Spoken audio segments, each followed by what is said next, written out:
ఇప్పుడు కర్మేంట్రా బాబు అంటే ఏ వీడియో నిజమో, ఏ ఫోటో నిజమో, ఏ ఫోటో అబద్ధమో. ఒక వ్యక్తి పర్సనల్ విషయానికి వచ్చేసరికి ప్రైవసీ చాలా అవసరం. ఎందుకంటే ఈ ఏఐ వల్ల చాలామందికి జాబ్స్ వస్తాయండి. అంటే చాలామందికి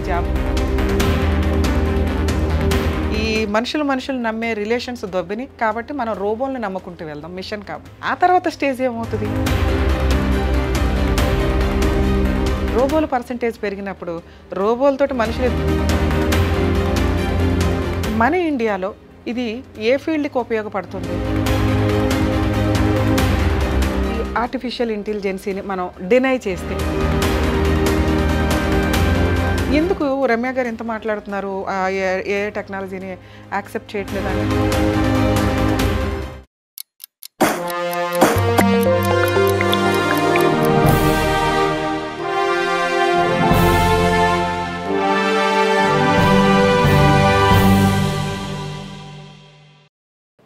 న్యాయవేదికకు స్వాగతం. ఆర్టిఫిషియల్ ఇంటెలిజెన్సీ ఎంతవరకు అవసరమా కాదా? దానివల్ల ప్లస్లు మైనస్లు. మనకెప్పుడు కూడా ఒక టెక్నాలజీ కానీ డెవలప్మెంట్కి సంబంధించి కానీ ఒక విషయం బయటకు వస్తే రెండు వాయిస్లు వినిపిస్తాయి. కానీ ఏ వాయిస్ మేజర్గా వినిపిస్తుంది అనేది రికగ్నైజ్ చేయాల్సిన అవసరం ఉంది. ఒకవేళ ఈ ఆర్టిఫిషియల్ ఇంటెలిజెన్సీని మనం డినై చేస్తే వచ్చే లాస్ ఏంటి? డెవలప్మెంట్ ఉండదు. ప్రొసీడింగ్స్లో మెడికల్గా అది ఏదైతే ఉందో పర్ఫెక్ట్ ఫ్యాక్ట్తో నిజాలు డీటెయిల్డ్గా ఇచ్చేస్తుంది ఫాస్ట్గా, షార్ట్ టైంలో. వర్క్ పరంగా చాలా ఫాస్ట్గా వర్క్ కంప్లీట్ చేయొచ్చు. మానవ మేధస్సులో అటు ఇటు మిస్టేక్స్ ఉండొచ్చు, కానీ ఏఐ దాంట్లో మిస్టేక్స్ ఉండకుండానే 99% కొంచెం పర్ఫెక్ట్ రిజల్ట్ తోటి వస్తాయి. ఏ పనైనా చాలా ఫాస్ట్గా చేయడానికి అవకాశాలు ఉన్నాయి. మైనస్లు ఏంటి? అదేంటి రమ్య గారు డెవలప్మెంట్ యాక్సెప్ట్ చేయరా? డెవలప్మెంట్ ఒకసారి ఎగ్జాంపుల్ మాట్లాడుకుందాం. ఎందుకంటే మనిషి యొక్క బ్రెయిన్ వేల కోట్ల రోబోలతోటి సమానము, మెమరీస్ తోటి సమానం. అయినా దాన్ని సరిగ్గా వాడుకోవట్ల. ఎందుకంటే మన ఆహారపు అలవాట్లు కానీ, మనం పొద్దుట్లు లేచే విధానం కానీ, రాత్రి పడుకునే విధానం కానీ, మనకున్న ఫిజికల్ యాక్టివిటీలు కానీ, మనకున్న టెన్షన్స్ కానీ, మన యొక్క డైలీ లైఫ్ స్టైలు దాన్ని బాగా ప్రభావితం చేసింది. ఈ రోజున కర్మ ఏంటంటే ఎర్లీ మార్నింగ్ లేచి మెడిటేషను, యోగా చేయడం ఇన్సల్ట్. ఆహాహా, అర్ధరాత్రి 1 గంట దాకా మెలకుగా ఉండి ట్యాబులు చూసుకుంటూ, వీడియోలు చూసుకుంటూ, షార్ట్ వీడియోలు చూసుకుంటూ ఉండడం గొప్ప.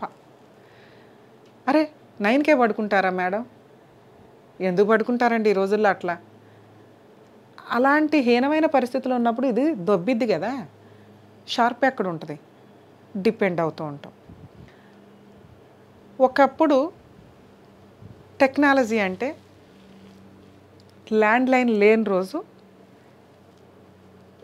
మనకి లెటర్సు, స్పీడ్ పోస్టులు, ఒక వ్యక్తి తన ఫీలింగ్ని రైటింగ్ రూపంలో అవతల వ్యక్తికి పంపిస్తూ ఉండేవాళ్ళు. అవి డిలే అవుతుంది. ల్యాండ్లైన్లో వచ్చింది. అబ్బా మంచి డెవలప్మెంట్. దానివల్ల మైనస్ రాల. ఇమ్మీడియట్ ఇన్ఫర్మేషన్ వెళ్ళటం, అవతల వ్యక్తులు ఏ ఊరిలో ఉన్నా ఎక్కడున్నా ఆ ప్లేస్లో తెలుస్తూ వచ్చింది. సూపర్, బాగానే ఉంది, టెక్నాలజీ మంచిదే, యాక్సెప్ట్ చేసాం. ల్యాండ్లైన్ నుంచి మొబైల్స్ వచ్చినాయి, టిక్ టిక్ టిక్ అని. ల్యాండ్లైన్లో ఒక వ్యక్తి ఎక్కడున్నాడో తెలిసేది, ఎందుకంటే ల్యాండ్లైన్లోంచి మాట్లాడుతూ ఉంటారు కాబట్టి. ఇన్ఫర్మేషన్ చక్కగా వెళ్ళింది. ఇంకొంచెం డెవలప్ అయ్యాం, టెక్నాలజీ వాడుకున్నాం. టెక్నాలజీ డెవలప్మెంట్కి చాలా అవసరం. ఆ వాడుకున్నప్పుడు ఏమైంది?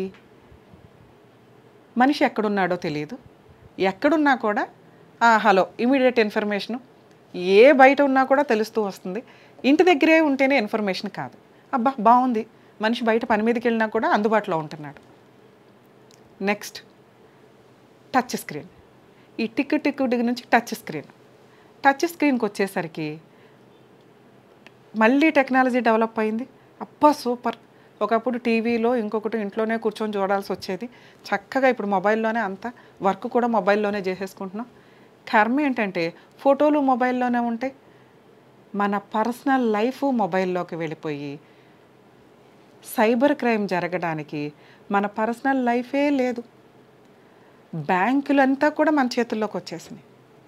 మన పర్సనల్ ఇన్ఫర్మేషన్ మన చేతుల్లోకి వచ్చేసింది. ఒక వ్యక్తి ఎక్కడుంటున్నాడో తెలుసుకోకుండా కావాల్సిన యాప్లు వచ్చేసినాయి. ఒక వ్యక్తి ఎక్కడుంటున్నాడో తెలుసుకునే యాప్స్ వచ్చేసినాయి.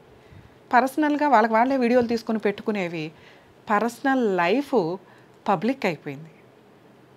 ఒక కుటుంబ వ్యవస్థలో కానీ ఒక వ్యక్తి పర్సనల్ విషయానికి వచ్చేసరికి ప్రైవసీ చాలా అవసరం. ఎందుకంటే కొన్ని విషయాలు చెప్పే ఉంటాయి, కొన్ని విషయాలు చెప్పనే ఉంటాయి. ఒక కాలంలో చిన్న తప్పు చేశారు, అది విషయం బయటికి రాల. ఈ మ్యారిటల్ రిలేషన్ కానీ ఈ వ్యక్తి యొక్క రిప్యుటేషన్ కానీ హ్యాపీగానే ఉంటుంది. ఆ తప్పు షార్ట్ టైంలో అయిపోవచ్చు, డిలీట్ అయిపోవచ్చు, పోయి ఉండొచ్చు. ఈ లైఫ్ స్టైల్, ఈ గుడ్ విల్ అనేది కంటిన్యూ అవుతూ ఉంటుంది. కానీ ఎప్పుడైతే మనం టచ్ స్క్రీన్స్, మన లైఫ్, మన బ్యాంక్ అకౌంట్లు అన్నీ దీంట్లోకి వచ్చేసినాయో ఆటోమేటిక్గా మనుషులు దూరం అయిపోయారు. వాళ్ళ మిస్టేక్స్ ప్రతి ఒక్కరికి తెలిసే స్టేజ్కి వెళ్ళిపోయినాయి. మనుషులు మాట్లాడుకోవడం మానేసి మన టైం అంతా ఫోన్లోనే స్పెండ్ చేసే రేంజ్కి వెళ్ళిపోయాం. మనుషుల ఫీలింగ్స్కి తగ్గిపోయినాయి, మనుషులకు టైం స్పెండ్ చేయడం తగ్గిపోయింది, మనుషుల అవసరం తగ్గిపోతుంది. మేడం కంప్యూటర్స్ వచ్చిన టైంలో డెవలప్మెంటే కదండి, అందరూ టైపింగ్ నేర్చుకున్నారు. మేబీ ఆ జనరేషన్ వాళ్ళు సఫర్ అయ్యారేమో, కానీ కొత్త జనరేషన్ వాళ్ళకి ఎక్కువ జాబులు వచ్చినాయి, ఎక్కువ ఇది వచ్చినాయి. అంటే ఆ జనరేషన్ వాళ్ళు చాలామంది జాబులు లేక ఫట్ అన్నారు. ఓకే, ఒక జనరేషన్ పోయినా పర్లే. తర్వాత సాఫ్ట్వేర్ డెవలప్ అయింది, విపరీతంగా డెవలప్ అయింది. మన పర్సనల్ లైఫ్ని తీసుకెళ్ళి ఎప్పుడు ఏం జరిగిద్దిరా బాబు అనే స్టేజ్లో పెట్టాం.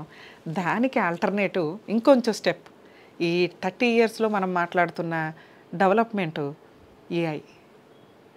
ఇప్పుడు కర్మేంట్రా బాబు అంటే ఏ వీడియో నిజమో, ఏ ఫోటో నిజమో, ఏ ఫోటో అబద్ధమో, ఏ వీడియో అబద్ధమో కనిపెట్టలేని పొజిషన్కి వెళ్తుంది. ఆ రేంజ్లో యూస్ చేస్తున్నారు. కర్మేంటంటే ఇంకొంచెం తర్వాత మాట్లాడుకుంటే ఏఐ కాస్త ఇంట్లో రోబోలు తెచ్చుకొని మాట్లాడుకుంటాం. ఈ ఏఐ వల్ల చాలామందికి జాబ్స్ వస్తాయి ఏంటంటే చాలామందికి జాబ్స్ కూడా పోతాయి. ఒక వ్యక్తి యొక్క నాలెడ్జ్ రోబోల్లోగా ఈక్వల్గా ఉండదు. ఒక్కొక్కరికి ఒక్కొక్క టాలెంట్, ఒక్కొక్కళ్ళలో ఒక్కొక్క ఎఫిషియన్సీ ఉంటాయి. అవి మొత్తం దొబ్బి ఇప్పుడు మళ్ళీ కొత్తగా ఫ్రెష్గా నేర్చుకోవాలి. ఓకే, నేర్చుకుందాం, ఎందుకంటే డెవలప్మెంట్ ఇంపార్టెంట్ కాబట్టి.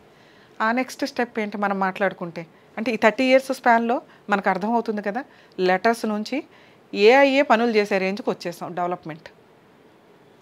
తర్వాత రోబోలు ఇంట్లోకి వస్తాయి. ఓకే, రోబోలు ఎందుకంటే ఈ మనుషులు నమ్మే రిలేషన్స్ దొబ్బిని, మనుషుల మోసాలు పెరిగిపోయినాయి. కాబట్టి మనం రోబోల్ని నమ్ముకుంటూ వెళ్దాం, మిషన్ కాబట్టి. ఆ తర్వాత స్టేజ్ ఏమవుతుంది, రోబోలు మాట్లాడడం, రోబోల్నే పెళ్ళిళ్ళు చేసుకోవడం, రోబోలతోటే. తర్వాత ఏం జరిగిద్ది, రోబోలు పర్సంటేజ్ పెరిగినప్పుడు మనుషుల పర్సంటేజ్ తగ్గుతూ ఉంటుంది. ఎందుకంటే పెళ్ళిళ్ళు, పెటాకులు ఇవన్నీ తగ్గుతుంటాయి మెల్లమెల్లగా. మనిషి అవసరం తగ్గిద్ది. ఏదన్నా ఉంటే క్రైమో, చంపుకోవడమో మిగులుతాయి తప్ప. రోబోలు పర్సంటేజ్ పెరిగినప్పుడు రోబోలతోటి మనుషులు యుద్ధం చేసే రోజులు వస్తాయేమో, ఇంకో 50 ఏళ్ళకో ఏమో. ఇంతలాగా డెవలప్ అవుతుంటే అవసరమా కాదా అనేది ఒక్కసారి ఆలోచించుకోవాలి. ఎందుకు రమ్య గారు ఎంత మాట్లాడుతున్నారు, ఏ టెక్నాలజీని యాక్సెప్ట్ చేయట్లేదంటే దాని యొక్క మైనస్లు నాకు ఎక్కువ కనిపిస్తుంది. ఓకే, డెవలప్మెంట్కి చాలా అవసరం. మెడికల్గా ఈ రోజున ఏఐని వాడితే మొత్తం ఇన్ఫర్మేషన్ పర్ఫెక్ట్గా వచ్చేస్తుంది. ఎక్కడ అవసరమో ఆ ఫీల్డ్లో వాడితే బాగుంటుందని నా రిక్వెస్ట్, వద్దని అనట్లా. 2, మనుషుల అవసరం ఉన్న చోట మనుషుల్ని వాడుకోవడం ఇంపార్టెంట్. దీన్ని మీరు జాబ్స్ తీసేసుకుంటూ వెళ్తే చాలా కష్టం అవుతుంది. ఆ రోజుల్లో కంప్యూటర్ నేర్పించారు, మీరు కోర్సులు నేర్చుకొని రండి, మీ జాబ్ కంటిన్యూ అవుతుందని, గవర్నమెంట్ ఆఫీసుల్లో కానీ వీటిల్లో కానీ. ఈ రోజున అలా లేదు. సాఫ్ట్వేర్ కంపెనీస్లో మళ్ళీ కొత్తగా నేర్చుకుని ఎంప్లాయీస్ అంతా సఫర్ అవ్వాలంటే మెంటల్గా ఎంత ఇబ్బంది అవుతుంది. ఓకే, నేర్చుకోవాలా, మళ్ళీ వెళ్ళాలా, విపరీతమైన కాంపిటీషన్, విపరీతమైన మెంటల్ టెన్షన్స్, జాబులు సగం పైన ఇప్పటికే ఫట్టన్ని, ఇంకెంత అంటాయో మనకు తెలియదు. ఎందుకంటే ఈ కోర్సులు నేర్చుకొని మళ్ళీ కంటిన్యూ అవుతూ వెళ్ళాలి. ఎక్కడికక్కడ డెవలప్మెంట్ పేరుతోటి ఎంత అవసరమో అంత వాడుకోకుండా ఎక్స్ట్రాగా వాడుకుంటూ వెళ్ళటం వల్ల ప్లస్ కంటే మైనస్లు ఎక్కువ అవుతున్నాయి. మీరు టచ్ స్క్రీన్ తీసుకొచ్చి మొబైల్లోనే బ్యాంకులు అన్నీ పెట్టడం వల్ల ప్లస్లు, నేను బ్యాంకుకి వెళ్ళాల్సిన పని లేదు, ఏ ఇన్ఫర్మేషన్ అన్నా ఇంట్లోనే కూర్చొని ఫోన్లోనే చూసేసుకోవచ్చు. నాకు అవసరమే లేని కొన్ని పనులు కూడా నాకు ఫోన్లో అవైలబిలిటీ వచ్చేస్తున్నాయి. అలాగే నేను బీరువాలో దాచుకునే డాక్యుమెంట్ల దగ్గర నుంచి, అమౌంట్ల దగ్గర నుంచి అలా చిటికలో మొత్తం స్మాష్ అయిపోయే స్టేజ్లో హ్యాక్ జరిగే స్టేజ్లో ప్రొసీడింగ్స్ వెళ్తున్నాయి. సో దీన్ని కంట్రోల్ చేయాల్సిన వ్యక్తులు ఎవరు? మనుషులను కంట్రోల్ చేసుకోలేము. ఎందుకంటే ఒక అద్భుతమైన ఒక టెక్నాలజీని ఇచ్చినప్పుడు మనం దాన్ని అట్రాక్ట్ అవుతూనే ఉంటాం. దాన్ని కంట్రోల్ చేయాల్సిన వ్యక్తులు ఎవరు? గవర్నమెంట్. టిక్ టాక్ ఉండేది, దానివల్ల చాలా లాస్ అయిందని గవర్నమెంట్ సీరియస్ యాక్షన్ తీసుకొని తీసేశారు. కొన్ని కంట్రీస్లో వాట్సాప్ వీడియో కాల్స్ కానీ వాట్సాప్ కాల్స్ కానీ ఉండవు. కొన్ని కంట్రీస్లో కొన్ని టెక్నాలజీలకు సంబంధించి ఇది వాడకూడదు, ఎందుకంటే ఆ ఏరియాలో దానివల్ల ఎంత మైనస్ జరుగుతుందో ఆ కంట్రీకి తెలుసు. మన ఇండియాలో ఇది ఏ ఫీల్డ్కి ఉపయోగపడుతుంది? మెడికల్ ఫీల్డ్కి బాగా యూజ్ అవుతుంది, అలాగే కొన్ని రకాల ఫీల్డ్స్కి బాగా యూజ్ అవుతుంది. అంతవరకే వాడితే బాగుంటుంది కదా. ఈ రోజున సోషల్ మీడియా చూస్తే ఏఐలో ఏది రియల్లో ఏది ఎవ్వరూ కూడా వాళ్ళ ఒరిజినల్ టాలెంట్ని వాడట్లా. మనిషి యొక్క బ్రెయిన్ కుంచుకుపోతుంది, మనిషి యొక్క అవసరం కుంచుకుపోతుందేమో అని నా భయం. దీన్ని కంట్రోల్ చేయాల్సిన వ్యక్తులు గవర్నమెంట్ వాళ్ళని నా ఉద్దేశం. ఎందుకంటే ఆర్డినరీ వ్యక్తుల చేతుల్లో ఇవేముండవు. సో దీనికి సంబంధించి ఎంత వాడాలి, మనిషికి ఎంత ఇంపార్టెన్స్ ఇచ్చుకోవాలి, మనిషి టాలెంట్కి ఎంత ఇంపార్టెన్స్ ఇచ్చుకోవాలి, టెక్నాలజీని ఏ ఫీల్డ్లో ఎంత వాడుకోవాలి, మనిషిని కాపాడడానికి, మనిషిని ప్రొటెక్ట్ చేయడానికి, మనిషిని డెవలప్ చేయడానికి అది ఉపయోగపడాలే తప్ప మనిషిని తొక్కేసి మనిషిని డామినేట్ చేసేలాగా ఉంటే బాగుండదేమో అని నా ఉద్దేశం. ఓకే, టెక్నాలజీని యాక్సెప్ట్ చేస్తాం ఈ రకంగా. ప్లీజ్ దీన్ని కొంచెం రికగ్నైజ్ చేస్తారని నా ఉద్దేశం అండి. Thank you.